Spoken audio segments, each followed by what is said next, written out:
Hi, everybody. Welcome to Triangle BNI. Today's show is brought to you by Oak City Tech. We talk all the time about what's out there in the digital world. It's loud and crowded. There's half truths, full truths, everything like that. But you need professionals like the folks at Oak City Tech to help you find your future customers and also be able to connect with your current clients to strengthen that relationship. So if you go to oakcitytech.com, tell them what you're looking for. I know they'll be able to help. Hi, everybody. My name is Mike Banning. Each week on Triangle BNI, we bring you a local small business success story. And if you're not familiar with BNI, it is Business Networking International, the world's largest networking organization. Our little slice of heaven here in the Triangle, Raleigh, Durham, and Chapel Hill, each week, about 32 chapters now, and almost 520 members get together. And our job is to help each other grow our businesses. And our guest this week is Mark Armstrong, who owns Wow One Day Painting. And some of you may know Mark. He used to be the sports anchor at ABC 11 for 16 years, but he left there and he now owns his own painting franchise. And Mark will be with us in just a minute. Talked to him this morning. Oh, look, he's coming right now. Mark was on a job estimate this morning, and you know how those go sometimes, but he is joining us here. Uh, I guess he can pull over. Yep. So, anyways, Mark, if you watch local news, you would have seen him lead the sports team on on ABC 11 here for the last 16 years. Got a big sports background, but I want to find out how in the world you go from a sports background to owning your own painting company. Mark, good morning. How are you? Morning. I'm great, Mike. Hope you are too. Enjoying the sunshine. All right. That's an excellent question, though. I I'm well, not. I'm not. Go ahead. so glad to have you, and thank you for practicing safe Zoom by pulling over. So, Let me your get my seatbelt off. yep, your walkthrough went well this morning? Well, we'll see. We Huh? will have the estimate to him later today, and hopefully, it's another job we can land. We're excited to be. Things are going well so far.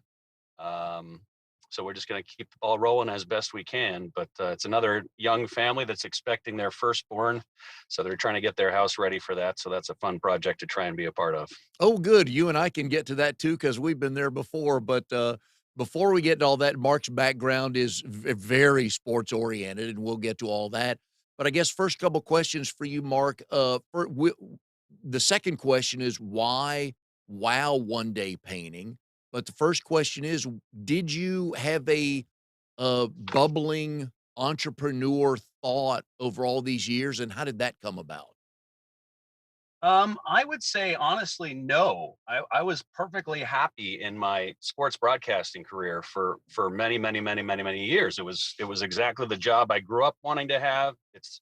And then when I got the job down here in Raleigh, it quickly became apparent to me that even though I didn't know anything about the area except for the teams I'd be covering when I first moved down here, it quickly became home. And I got married shortly after moving here. I had my girlfriend from Baltimore, my previous stop, became my wife and moved down and joined me. And we eventually started a family. And so, yeah, I was happy as a clam.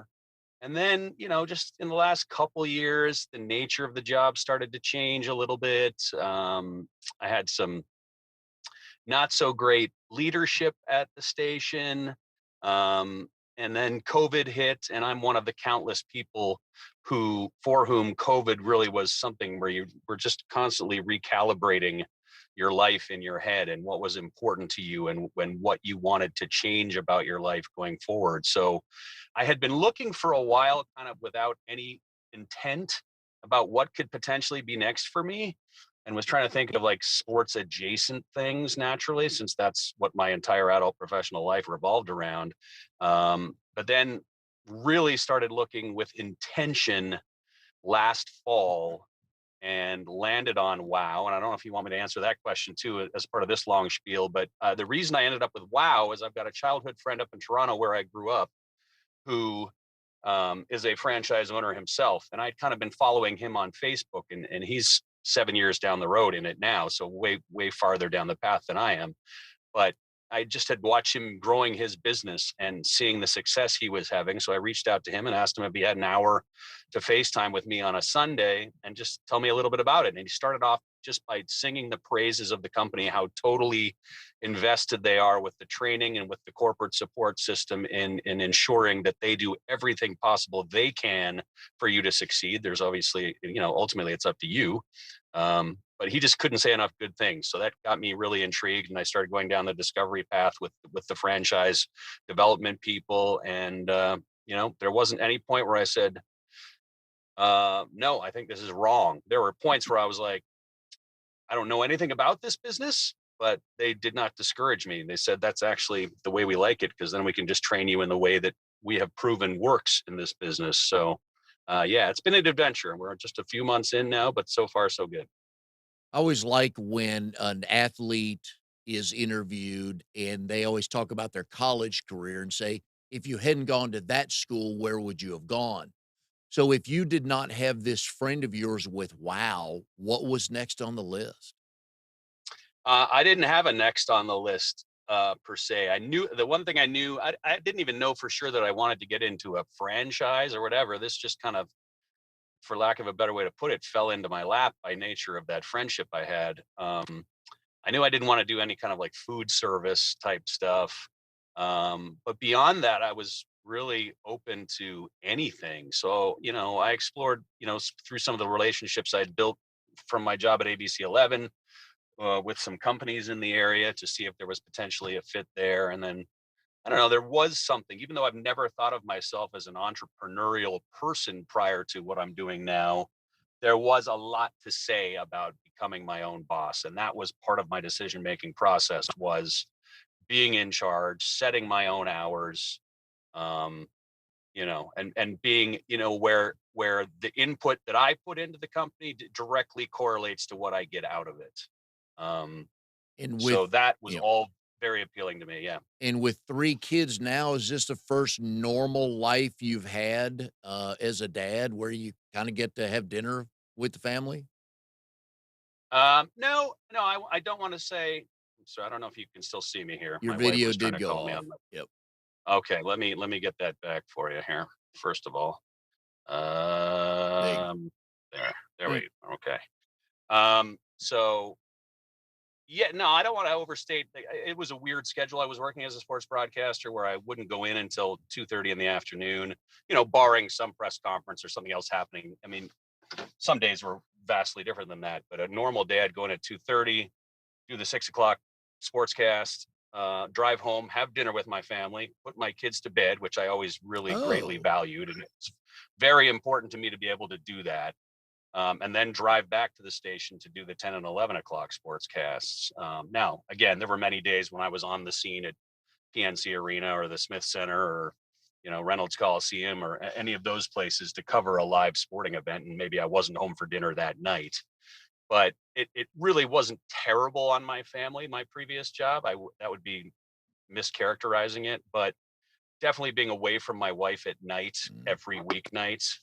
And I wouldn't get up in time to see my kids off to school or be able to pick them up at the bus stop, which I've been able to do a lot now. So there are definite improvements or additions to the time I get to spend with my wife and my kids right now, which was one of the big appeals as yeah. well. Yep, and that's the beauty of, small business ownership. I always call it stressful freedom because it's each of those every day. Do your boys go to school decked out in wow one day painting gear? No, they don't do that. I do dress them up in University of Utah running Utes gear, since that's where I went to school.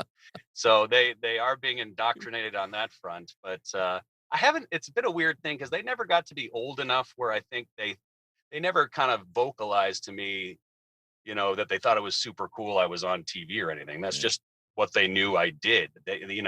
Um, so now that I'm out of it, I don't really know what they think of what I'm doing now. I yeah, mean, they know what I'm doing now, but I don't know how much thought they put into how much different dad's life is now than it was before. I know they appreciate seeing me around in the afternoon when I would have been gone otherwise at my previous job. And yeah, all that time is just time. I mean, I've got two 11-year-old twin boys and a 6-year-old boy. yep. So I don't need to tell any parent that may watch this how fleeting that time is where they are growing up. And it seems sometimes like it's taken forever, and then other times it's gone in the blink of an eye. So any extra time I can get to be with them and spend valuable time with them. I was at Y Guides with my youngest this past weekend for a full Saturday fall outing, which was awesome. So that stuff is just so important to me. Do we see a little league coach Mark in the future? I have helped out coaching their soccer team. We're a soccer family more than baseball. Um, but the schedule was a little daunting for practice. I didn't know that I could for certain make myself available every time for practice. So I just kind of help out when I can. But I try to watch when I am available. I definitely go and watch their practices and stuff like that. We just finished our season now, so we're in a break until the spring. But yeah, that's a big part of dad life too, is watching my boys play soccer. That's one of the most fun things I do and look forward to. Now, with you being Canadian, can we assume that your boys can ice skate yet? They can. They can. They're not experts, and I am far from an expert ice skater myself because I never actually played organized hockey growing up. I played street hockey just about every day of my young life, but I never played organized, so I never became a great skater.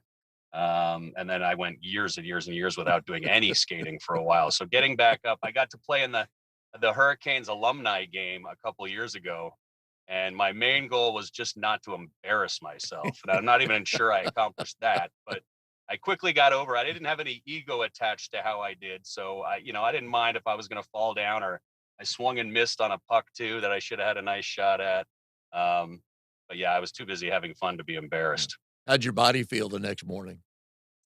It felt all right. It felt all right.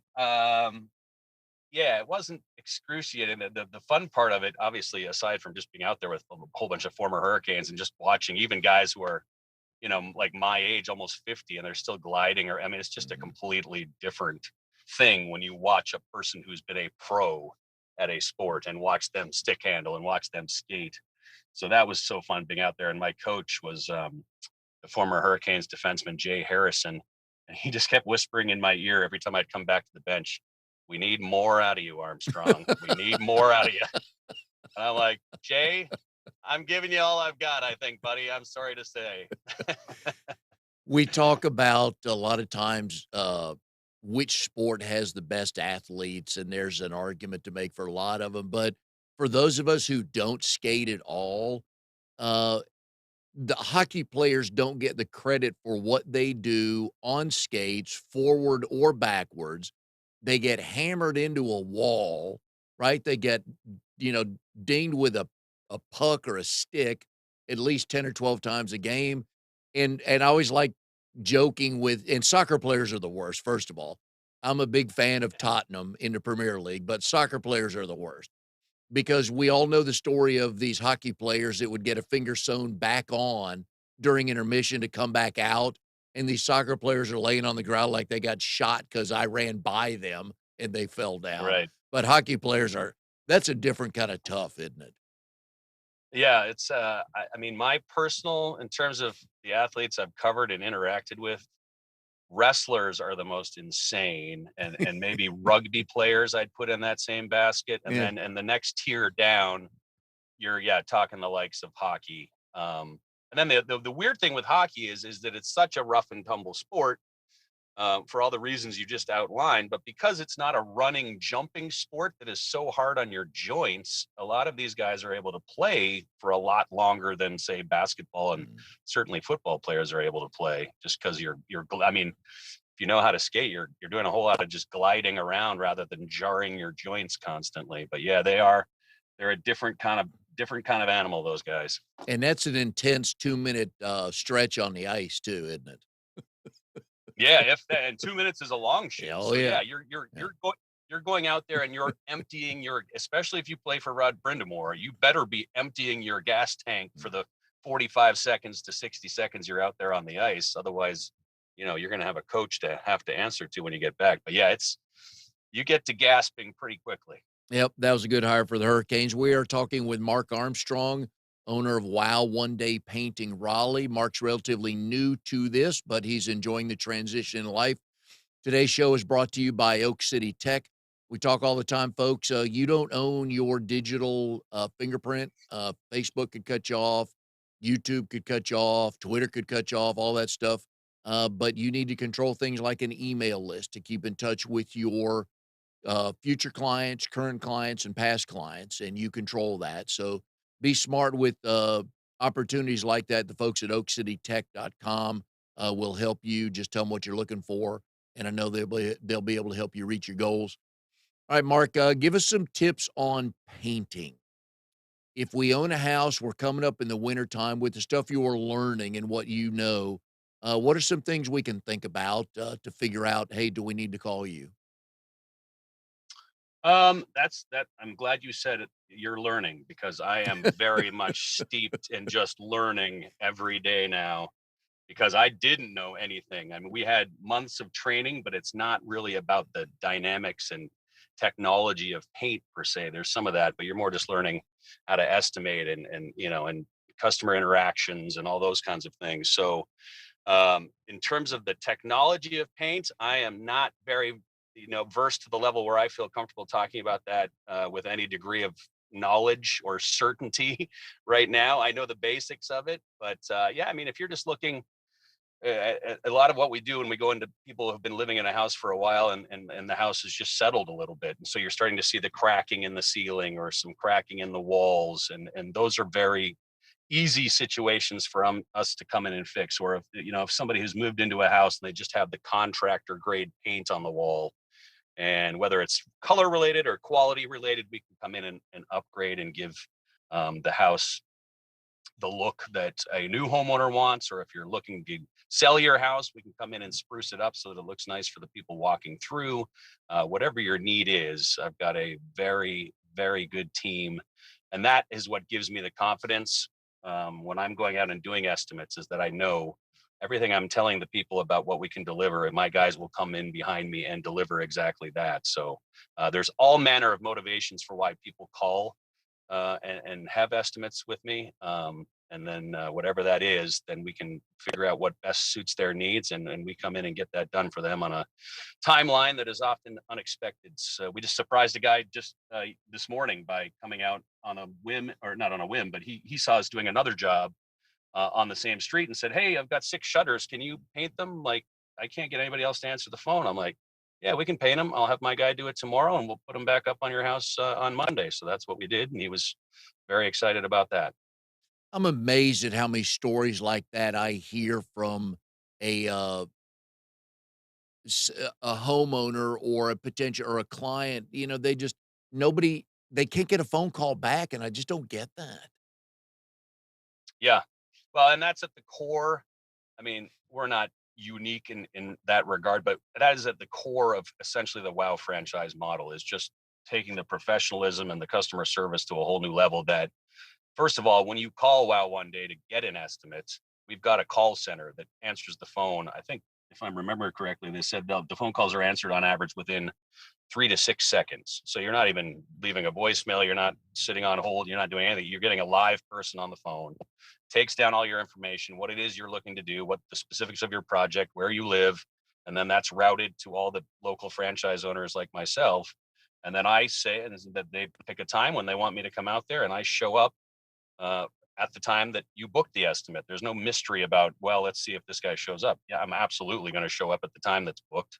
And then if you go ahead and everything seems great after the estimate, then my team shows up at the time and the day we say we're going to be there, and we finish the job in the timeline that we say we're going to finish the job. And I wish I could say that wasn't differentiating with a lot of other contractors, and I'm not going to speak bad about any of them, but I just know anecdotally from so many of our customers what a nightmare the process was prior to connecting with us. No, I can do that for you. There are some really bad ones out there, so we'll just leave it at that. I'll take the heat off of you. One of the things though about wow, the phrase that you have used with us before is speed plus quality. Normally, the word speed is not part of somebody's marketing campaign. Why does that work with you guys? Well, it's just one of our core tenets is that we bring larger crews to your house too, so that we are getting more work done in a shorter time frame.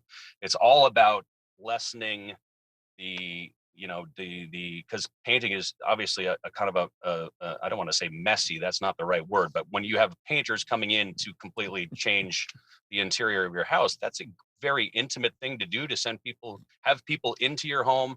And then the nature of the job is to have drop cloths everywhere and paint, and it's a disruption to your life. So our whole model is about minimizing the disruption, whatever the job may be.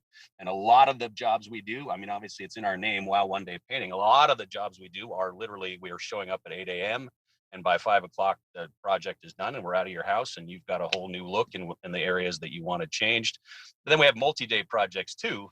But instead of having your house taken over by painters for 2 weeks, we can be in and out in three to Yeah. 4 days.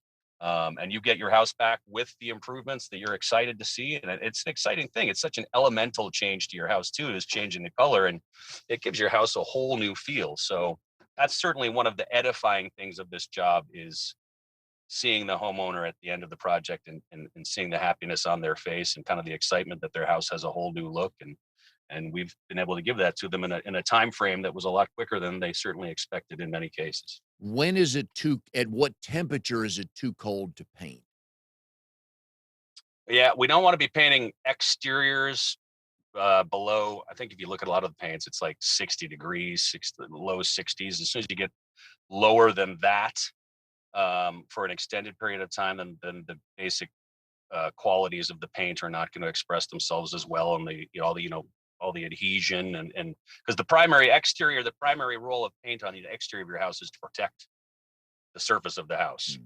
Now, obviously, you're picking colors too, so it cosmetically changes the look of your house, but that's part of the process, is prepping the surface and making sure that the paint is able to do all of the protective things that it's designed to do on the outside of your house too. So you don't have a paint job that lasts 3 years. You've got a paint job that lasts hopefully 7 years before you start seeing any kind of differences where you might want to look at it again.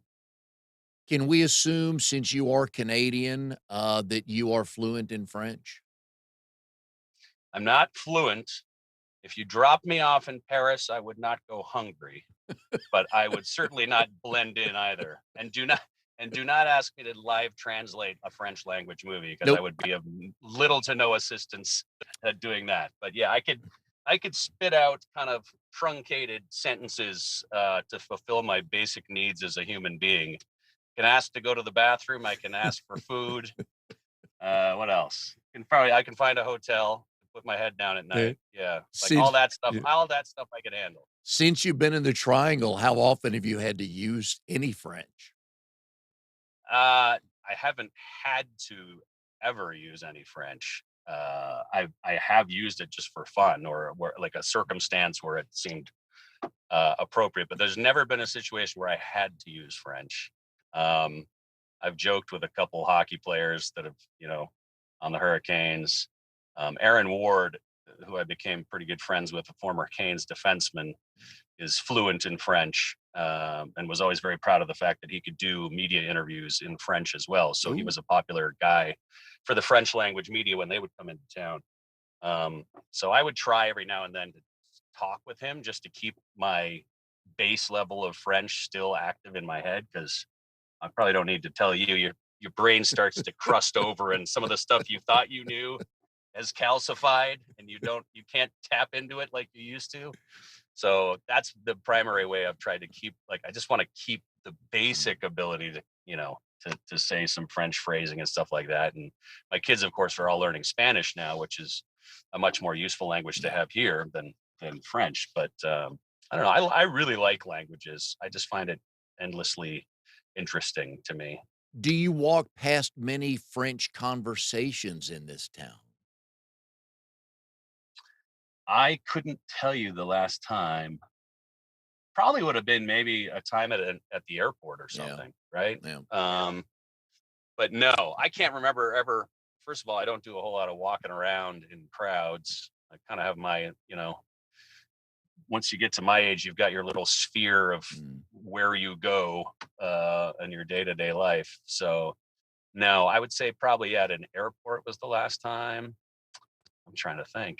Yeah. But I do pride myself on like trying to be able to accurately recognize accents, like telling the difference between a South African accent from an Australian accent, or a Welsh accent from an English accent, and all that.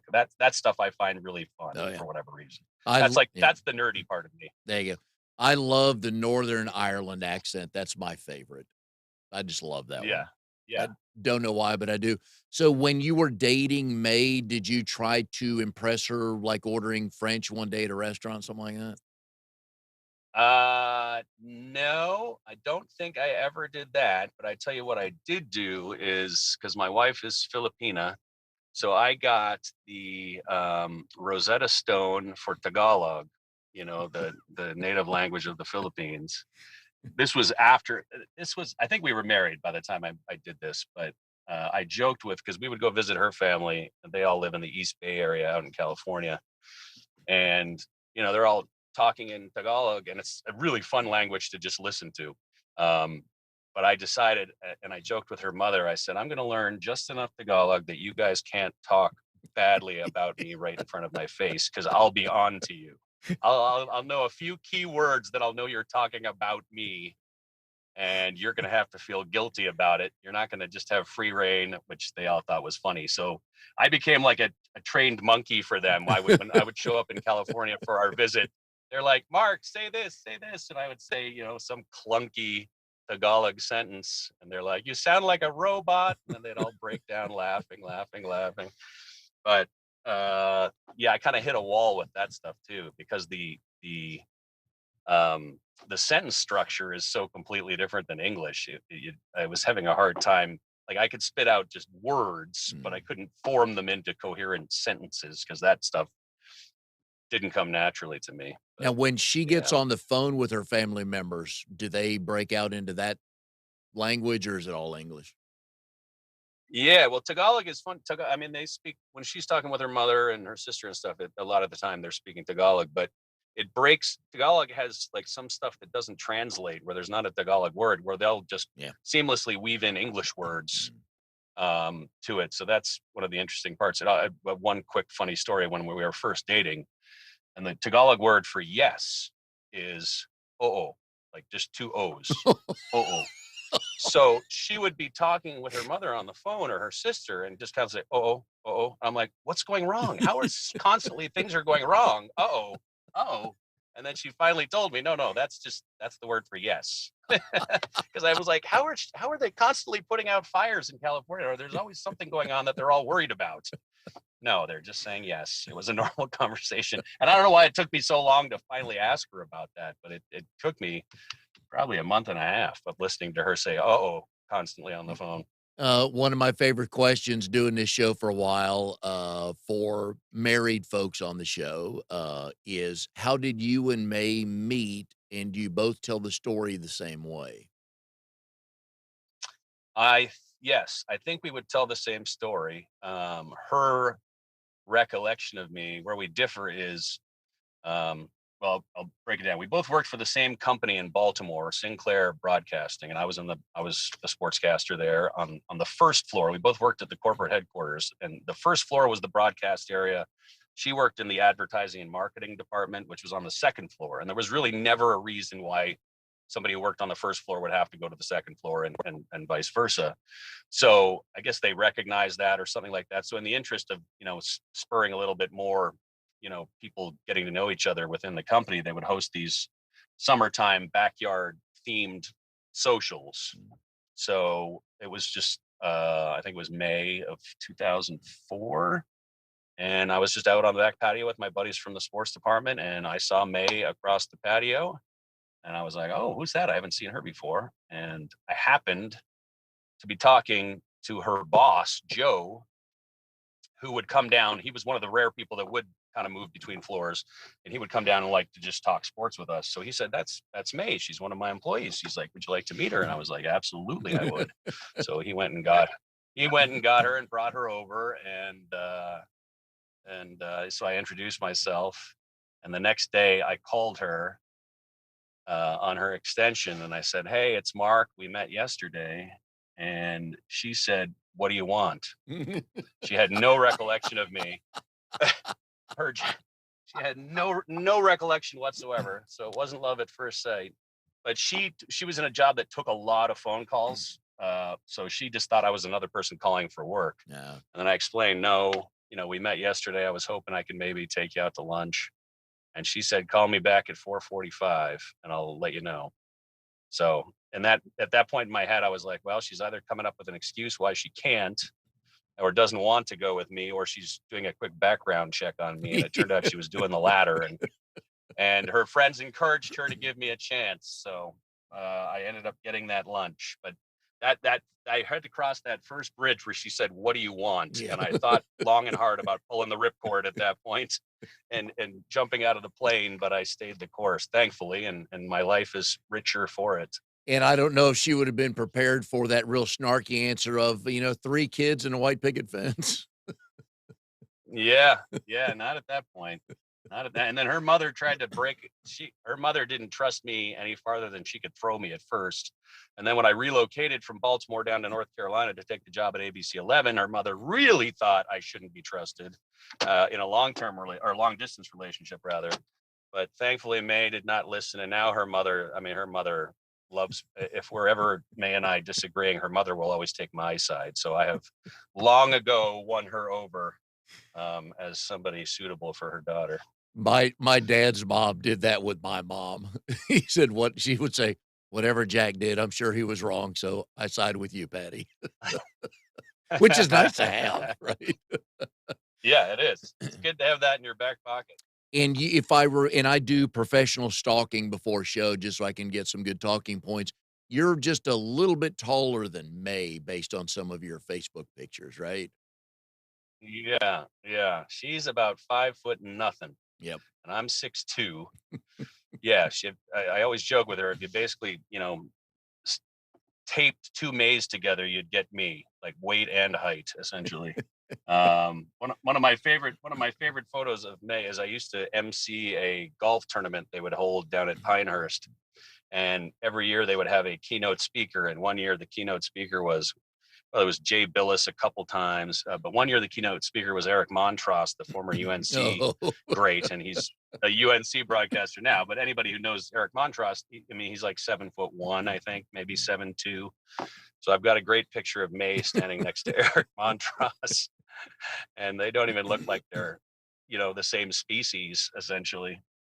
kinda like that picture of Aaron Judge and Jose Altuve at second base during the playoffs a couple years ago. That's Yeah, right. yeah. Yes, I Uh, know the one you're talking about. Yeah, yep. very much like that. Yeah. So a couple weeks ago, our chapter, Mark's in RD18, meets Thursday at noon, which is a chapter I'm in, and we're certainly glad to have him. We had a gathering since we're still meeting on Zoom. We had a little gathering, and you and I think that's the first time.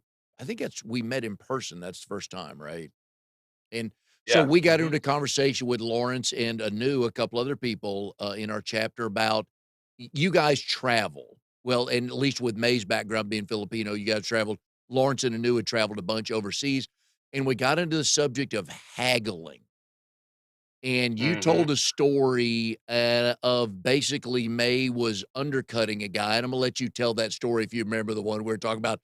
And more importantly, your initial reaction when she threw out her price. Yeah, yeah. So This we is took our honeymoon over to Asia, actually. So we went to China and Hong Kong and the Philippines and Thailand. It was an amazing trip. So a lot of this kind of haggling happened on that trip too. But the story you're talking about was actually in San Francisco's Chinatown, and we're just wandering around like tourists do, and wandered into like a little jewelry store, and my wife liked the necklace. I don't remember the exact specifics of the necklace. I remember it had maybe a pearl on it or something to that effect. But anyway, I do remember like it was yesterday that the list price on it was $128 in the case, and my wife decided she liked that necklace, and so she walked up to the person behind the counter and said, "I'll give you $10." And I about doubled over because I can't haggle to save my life. But I was I wasn't embarrassed, but I just felt so uncomfortable. I'm like, oh my gosh, 10. how do you say $10 to an item that's priced at 130? But she's like, I know what I'm doing. And I had to walk away because I felt so awkward about the whole thing. And I think she ended up, I may be incorrect on this, but I know it wasn't, maybe I'm wrong by $5 either way, but she ended up getting that supposedly $128 necklace, I think for about 18 bucks. So, but I could never, I mean, I would have ended up paying, if May told me she liked that and then put me in charge of the haggling for it, I'm sure I would have probably ended up paying more than the sticker price. But that was incredible to watch. And when we were in Asia, we would walk, to the stalls, and I would walk ahead so as not to, look like a big dumb sucker. And May would handle all the bargaining if we saw items that we either of us wanted to get. Yeah, you kinda stood out on that trip, didn't you? Yeah, and that was yes, yeah, absolutely. That's part of the fun of, so much of the world has become so homogenized now, culturally, like with the same, the chain restaurants and all that kind of stuff. It was really great to be somewhere where you're like, I am nowhere close to home. Like this is a completely different part of the world culturally, and in terms of the people that are populating it. I had such a great time. I can't wait to go back. Does May use that haggling skill on you to negotiate things in and around the house or time off, vacation, stuff like that? No, she doesn't have to haggle with me. She just tells me what to do. There's no back and forth necessary. I I know what's good for me. I know how good at being married to her. So if she, needs something from me, I'll do everything in my power to take care of it because the happy wife, happy life, and that Yep. is exceptionally the case. I tell her to this day I don't know how she was single when I first met her, but I'm glad she Mm. was. I do like your, Halloween picture of the deer in the headlights. That Hmm. was well done.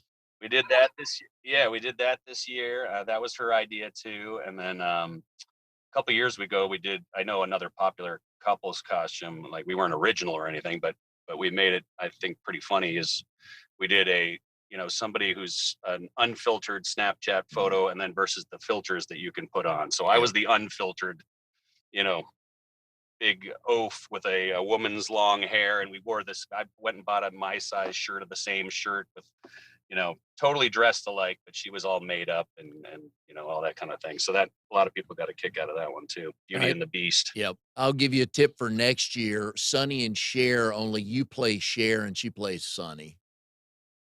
Okay, I'm game for anything, so I'll Yep. run that up the pole next year. She's about as tall as he is, and you're about as tall as she is, so Yeah, it works out that's well. right. That's right. Was your wedding a mix of the 2 cultures?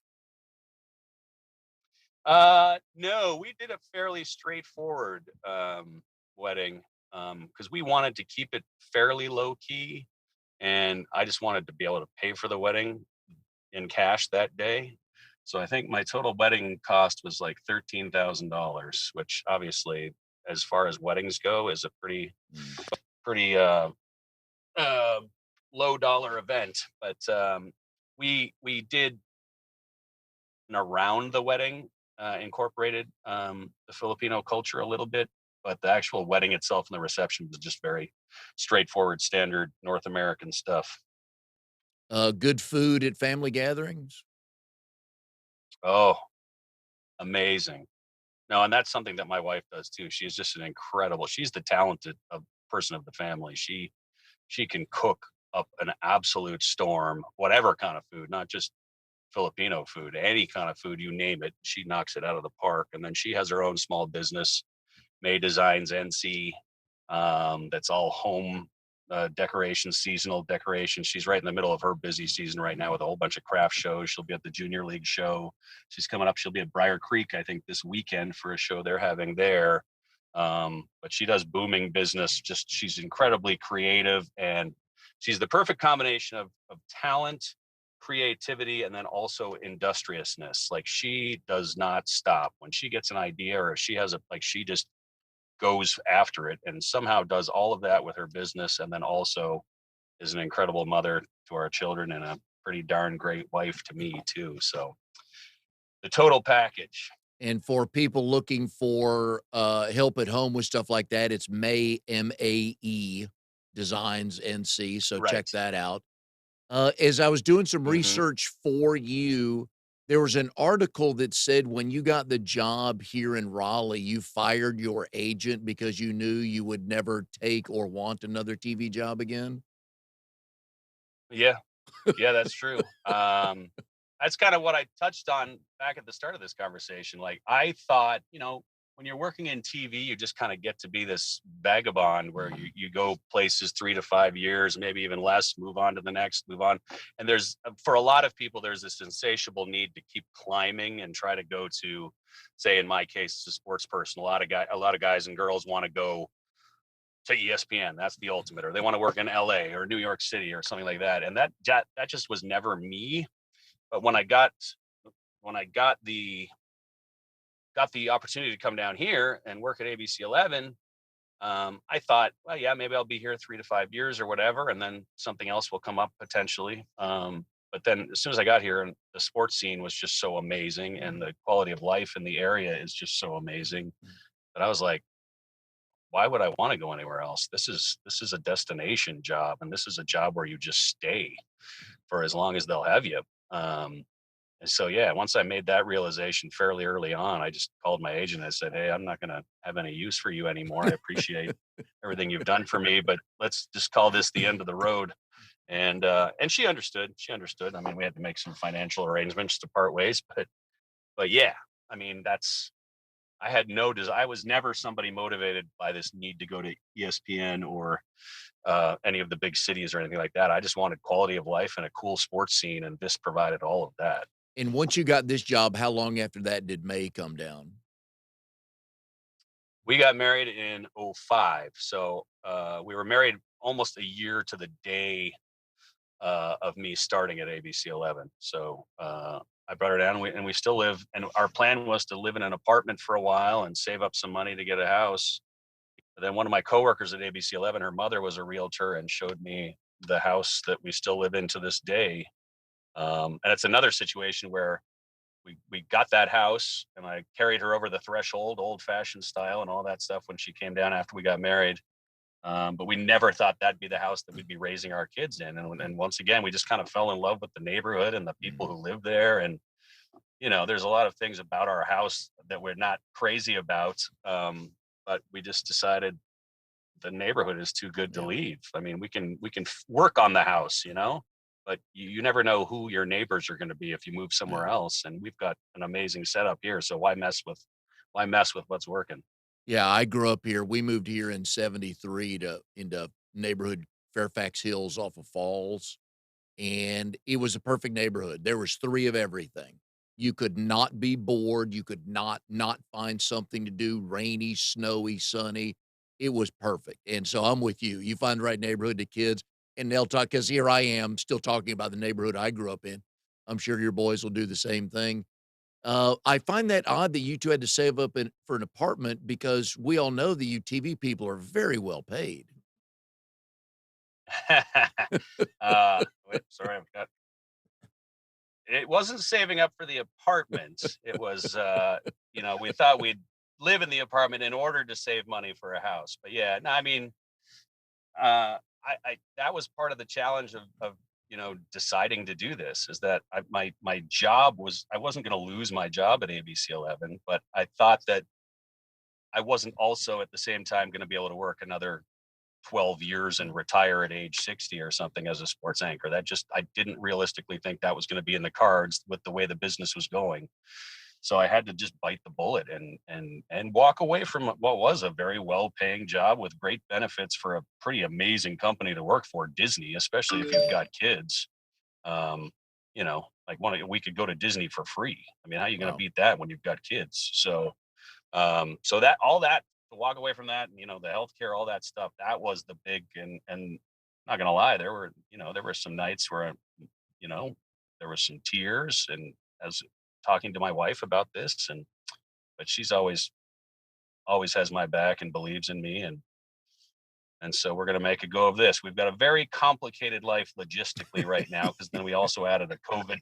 we also added a COVID puppy. So she's got her business. I'm getting this business going and running around like crazy. And then we've got a big puppy that only requires like 14 walks a day at home too. So I keep telling her, if we can get through the next 6 months, our Yeah. life will never be more complicated and we'll be able to handle everything. No problem. He's just speaking it out just sounds like, 6 months.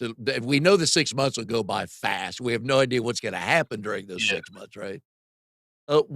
What that's is right. your That's right. best human interest story you covered once you got this job here?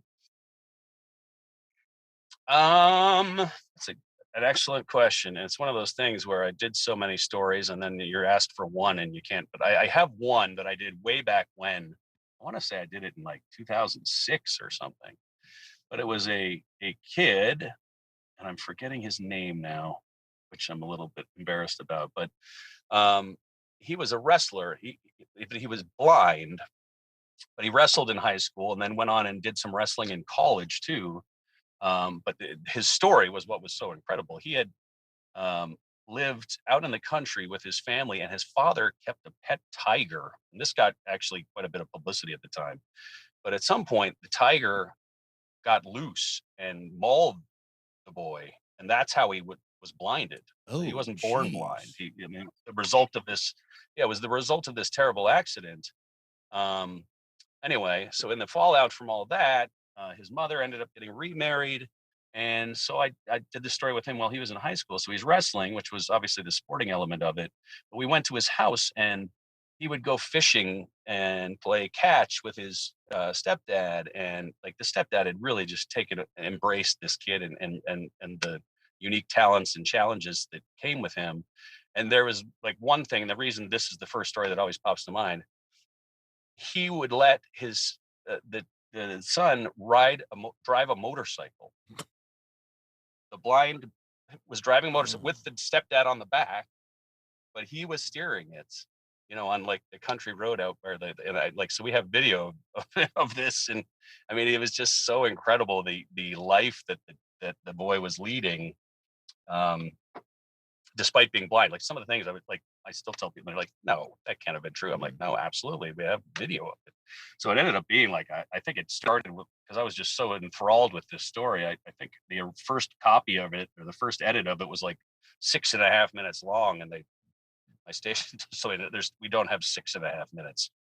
So I had to get it down to, I think I maybe did it in two pieces of like two Yeah. minutes each or something. So the whole story was like 4 minutes, but that's the one that sticks with me. There's been countless others too, and it's always hard to recall specific ones, but that's the great joy of the job. In addition to covering so many amazing sporting events, is just meeting people and telling their stories. People that really, like Mike Krzyzewski and Roy Williams, they're nice guys and all that, but they don't need ABC 11's camera attention. I mean, but when you meet people for whom it really is truly a thrill that you're there to do a story about them, that's really rewarding.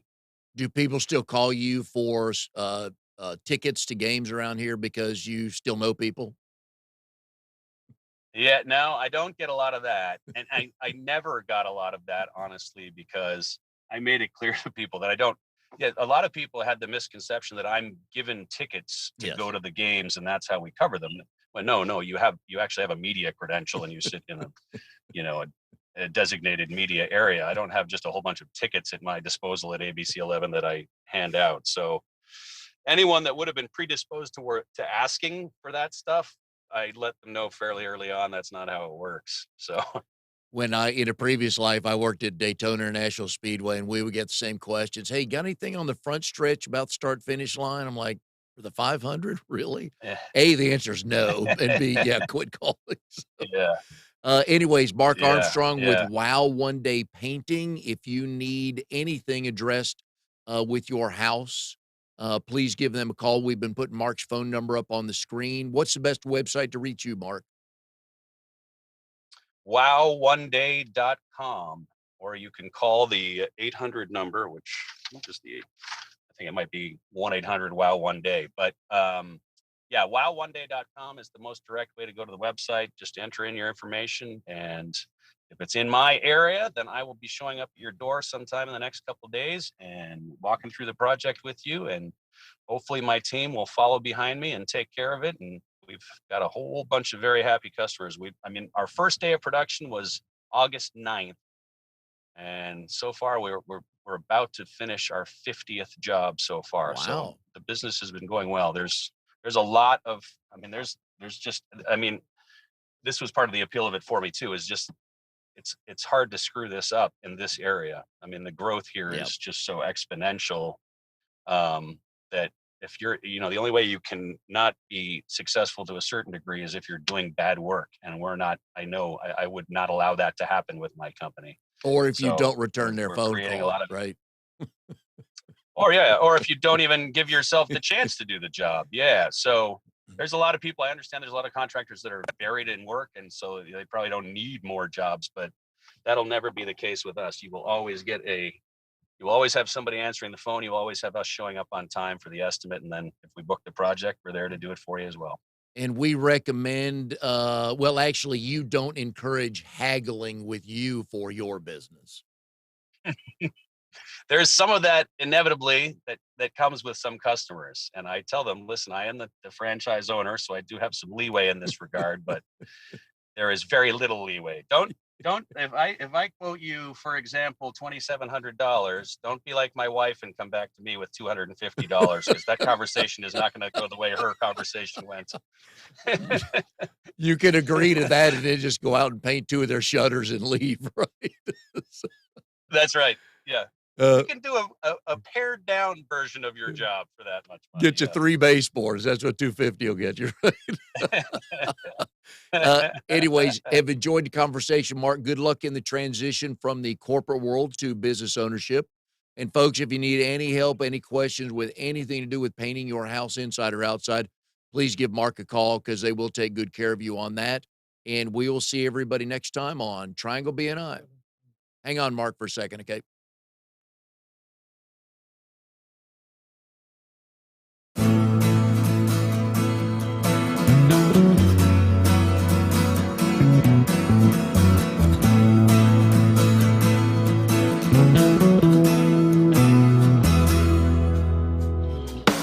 You are tuned to the Nissan Communications Network.